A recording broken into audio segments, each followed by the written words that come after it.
You can have a diagnosis of anxiety, or you can just be a person that feels anxious. And so the purpose of this video is just to give you information about how a Chinese medicine practitioner might go about consulting with a patient in an individualized way when someone comes in and says, these are the symptoms that I'm feeling. I'm worrying a lot, I'm having problems sleeping, and I'm having like maybe some problems happening in my gut, maybe some diarrhea or loose stools.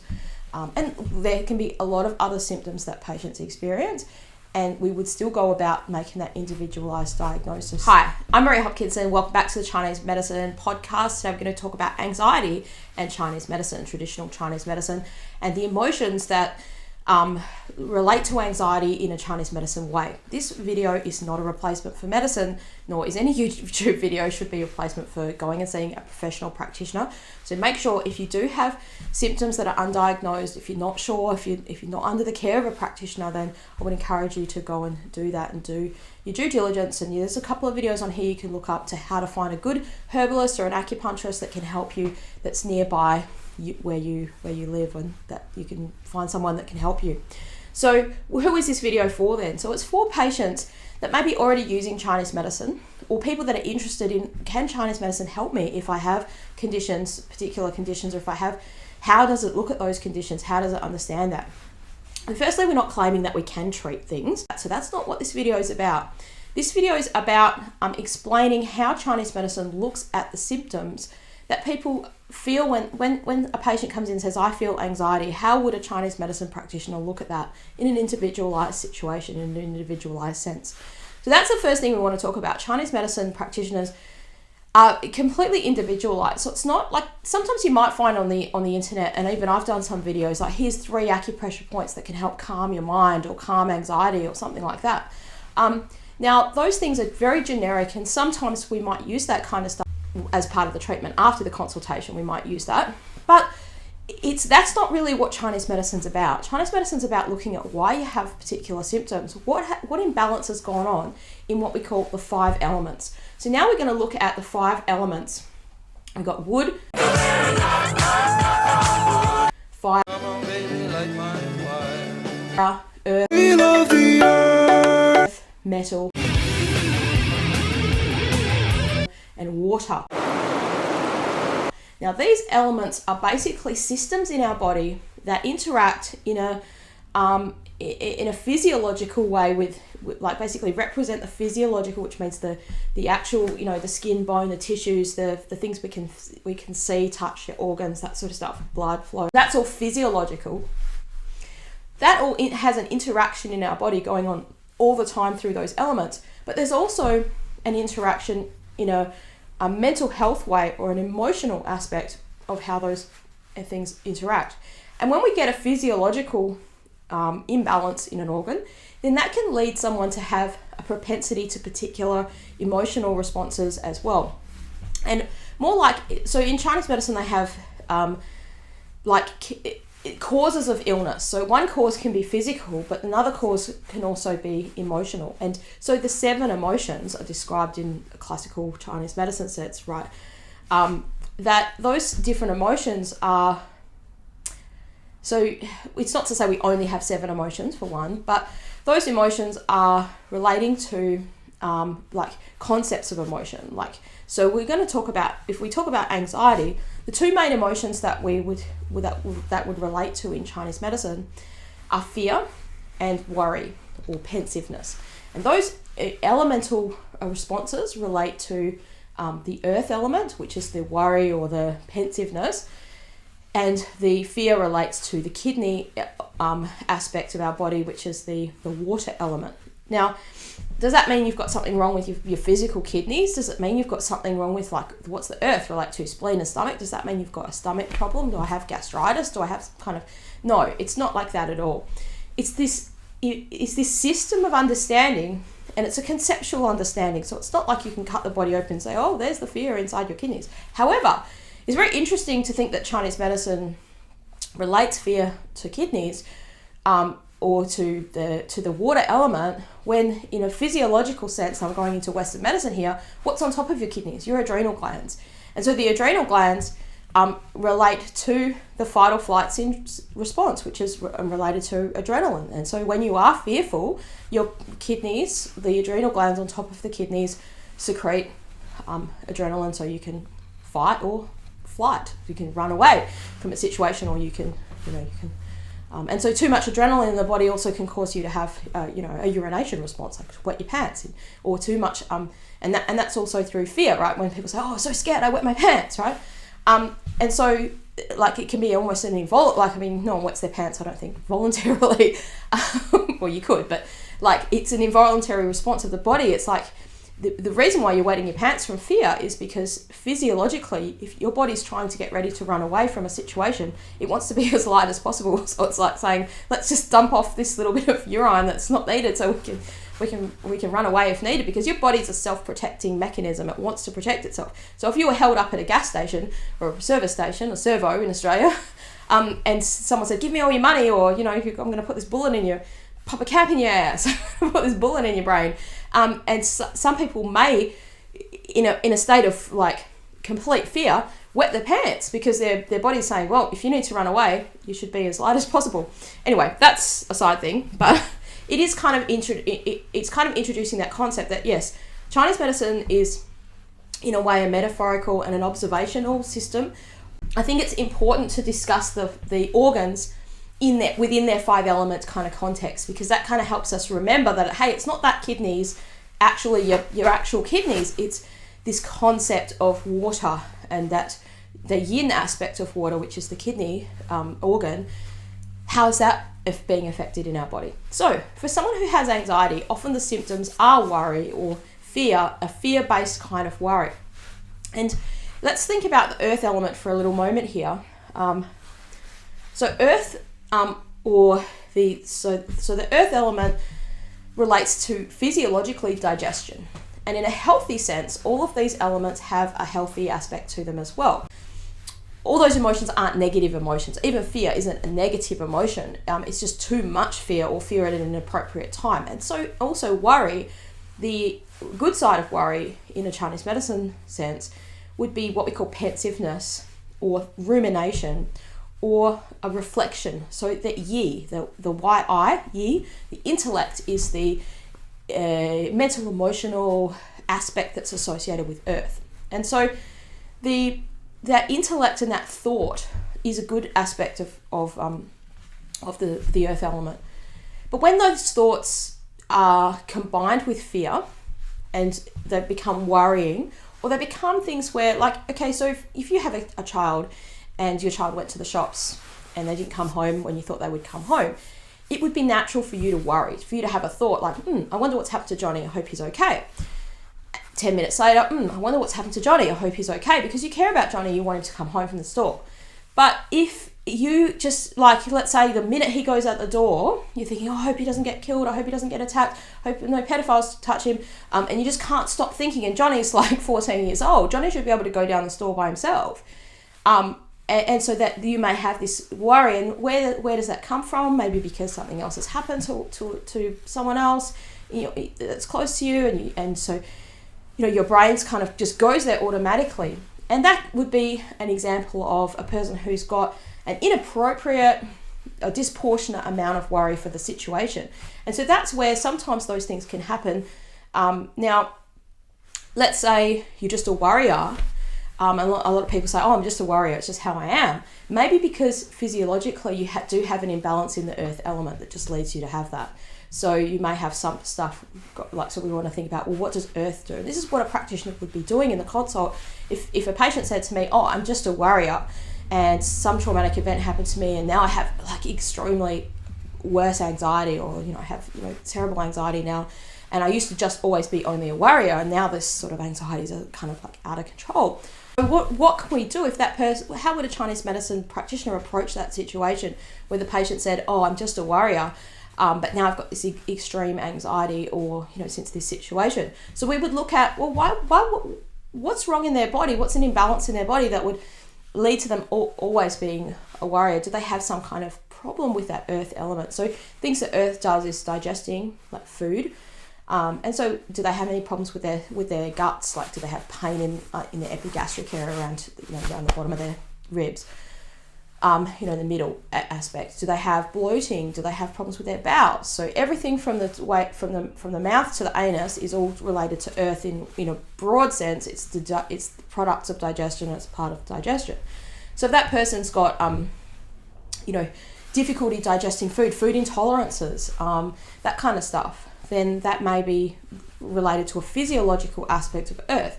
And so that may be one aspect. It gives us an open door in Chinese medicine to say, well, this is something we can treat, and if we rectify that earth imbalance, then basically how it works for our anxiety condition would be that it makes the earth stronger, and so that then the propensity for that worry should be lessened because of that physiology. Now, that it's sometimes can be quite a lot more complicated than that, and I'm not saying that Chinese medicine can sort of maybe an acupuncturist or a herbalist isn't the best person to treat someone after a traumatic event as the sole practitioner. There might be a need for that person to go and have counselling or other psychotherapeutic treatments on them.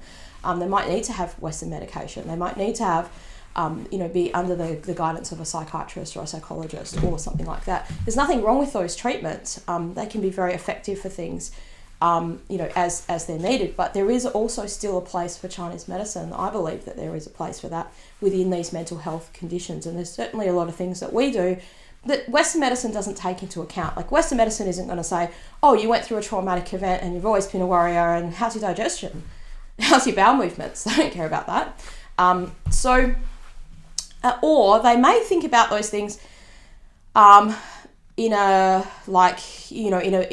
nervous system situation. Sometimes there can be a link through that, but they're not going to say, look, if we strengthen your digestive system, then that's going to strengthen your ability to worry less. I don't think they think like that. So it is a different option. That's why I've made this channel, to sort of present these different options to people in a way. Hopefully this is a long enough video for you to understand it, but not too long that you feel like you need to switch off from it. The first aspect in anxiety would be to think about earth, and is there a worry?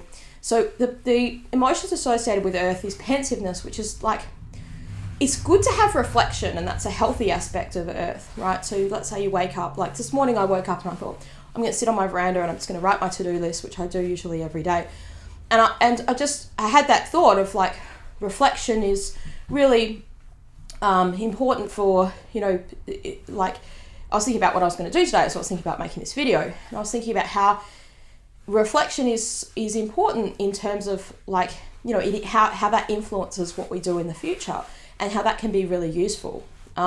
But if you're stuck on something and you can't stop reflecting on it, you're stuck in the past, and you're stuck in this kind of feels like a cycle of, this rumination of a particular thought, and that can be an out of balance spleen. And you often find, which is part of the earth. So what we often find in that is that it can be linked to people's eating habits as well, because food is a comforter to us. And so when we're experiencing distressing or annoying emotions or things like that, sometimes we use food as a comfort, and then that creates a propensity to dampness in our body, because the foods we tend to use for comfort foods tend to be dampening. So sugar or salty foods, processed foods, packaged foods, that kind of stuff. And so you reach for a blockage, particularly sweet. So sweet foods helps the spleen or the earth element in a tiny way, but too much sweet, which doesn't take much to be too much sweet, or overly sweet. So sweet foods like pumpkin and potatoes and root vegetables, which have an aspect of sweet, they're good for the spleen, and they help the spleen. So a nice hearty bowl of soup would be good, not a block of chocolate. And so that super sweet, that overwhelms the spleen, and then that leads someone into a cycle of it being more. And then because they put on weight because they eat too much sweet foods, let's say, or they get like dampness. So if you're wondering what dampness is, there's like a lot of videos that I've made about dampness. One of the symptoms of dampness is foggy headedness. So people feel like they're in a cloud. They just feel foggy headed, cloudy, and that can be very uncomfortable.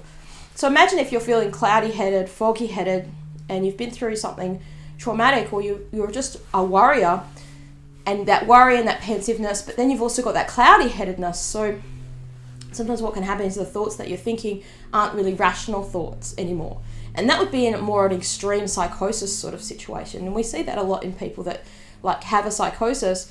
that like I see a lot of people in a homeless situation like that, because I do a food service for homeless people, and I often see people, because of the food that they eat, because they often just eat a lot of junk foods. People feed homeless people pies and rubbishy sort of foods, or easy to get foods, or that's all they can afford to get.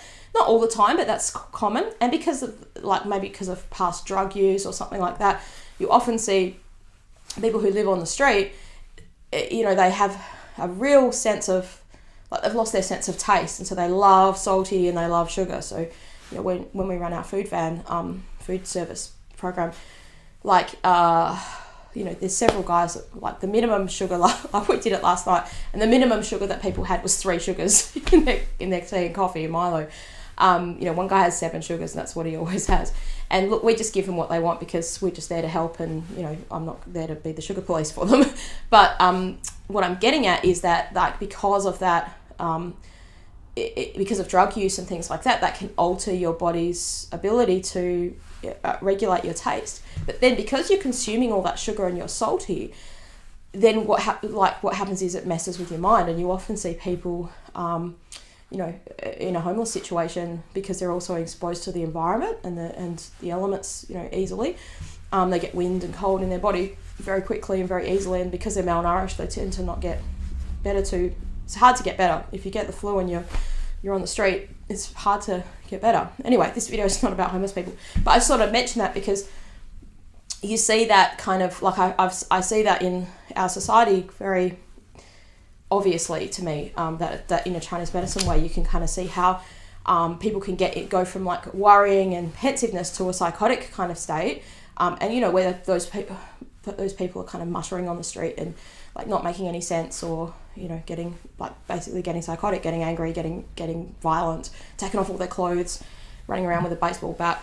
I mean, we had one guy a few weeks ago that wanted to fight someone because he thought the next door neighbour guy took his bottle cap, and his bottle cap was there on the floor the whole time.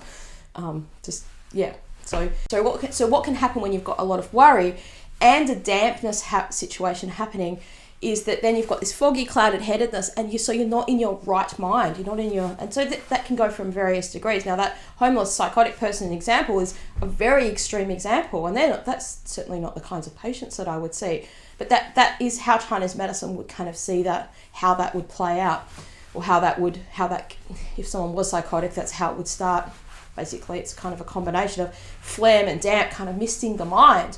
And so you can have a minor amount of phlegm and damp misting the mind. If you wake up in the morning and you feel a bit cloudy-headed, you feel foggy-headed, and then that kind of fogginess kind of goes, or you're always a little bit phlegmy. So you probably notice it in my voice that I'm a bit phlegmy. It's not because I've got dampness, it's because I've had a cold the last couple of days. And so that kind of mists this area in a way. It blocks your sinuses and you don't feel comfortable.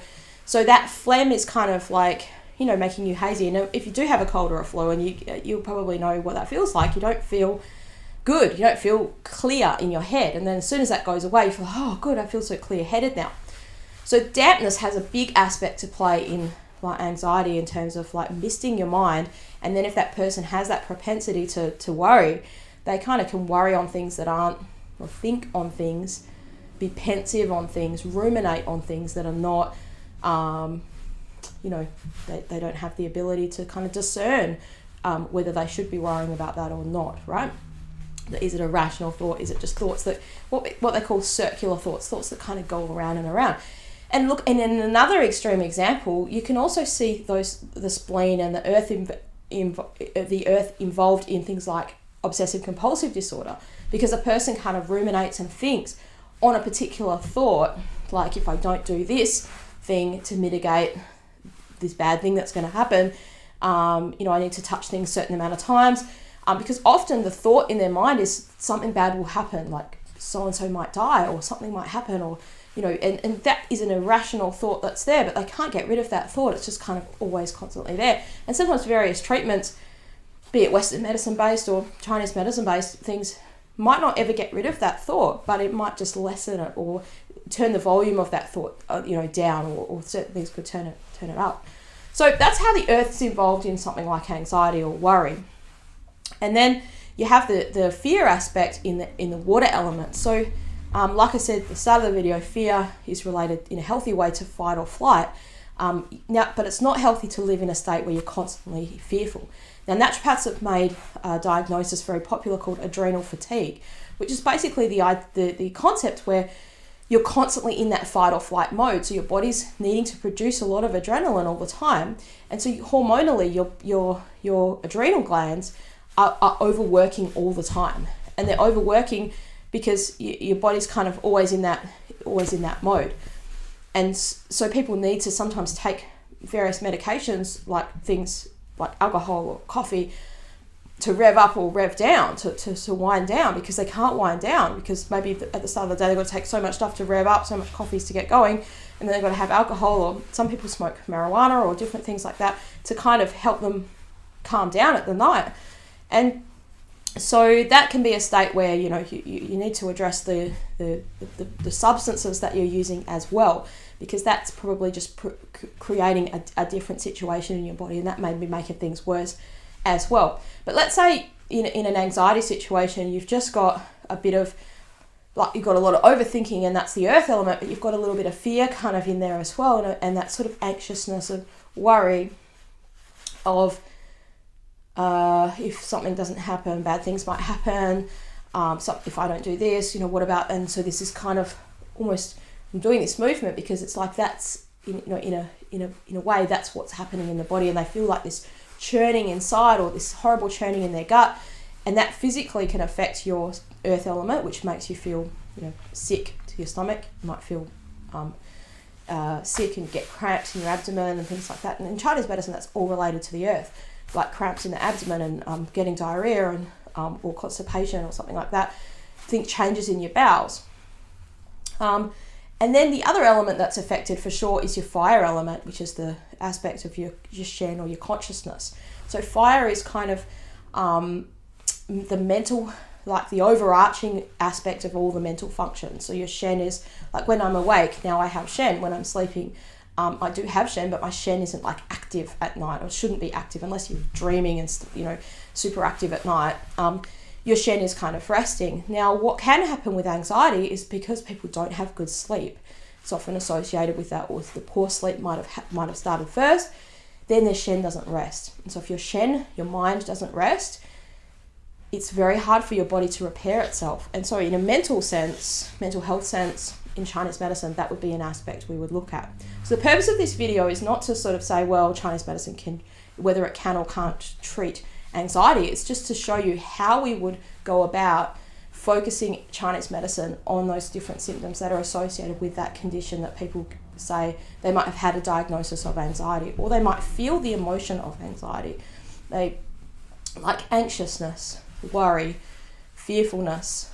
They're all associated sort of thoughts and emotions related to anxiety. So anxiety can be there can be two things to think of it when we firstly think of anxiety. Is it a medical condition that you've been diagnosed with? Like, have you gone to a GP or a psychologist or a psychiatrist? Usually it's through your GP and your psychiatrist that would give you that diagnosis. Or do you just feel anxious? Have you just got feelings of anxiety? And so either way, it doesn't matter which way you come into Chinese medicine, we can still approach the treatment of people like that in an individualized way through the things that I've just shown you now. You can have a diagnosis of anxiety, or you can just be a person that feels anxious. And so the purpose of this video is just to give you information about how a Chinese medicine practitioner might go about consulting with a patient in an individualized way when someone comes in and says, this is what I'm worrying about. These are the symptoms that I'm feeling. I'm worrying a lot. I'm having problems sleeping, and I'm having like maybe some problems happening in my gut, maybe some diarrhea or loose stools. And there can be a lot of other symptoms that patients experience, and we would still go about making that individualized diagnosis through that 5-element system, through that organ diagnosis. So some practitioners call it a 5-element system, some practitioners just call it an organ diagnosis system. It's the same thing because the organs and the elements are kind of interrelated with each other. So hope you've enjoyed this video, and if you haven't subscribed already, please make sure you click the subscribe, the notification bell, that way you'll never miss a video from me, and I look forward to seeing you again on the next video.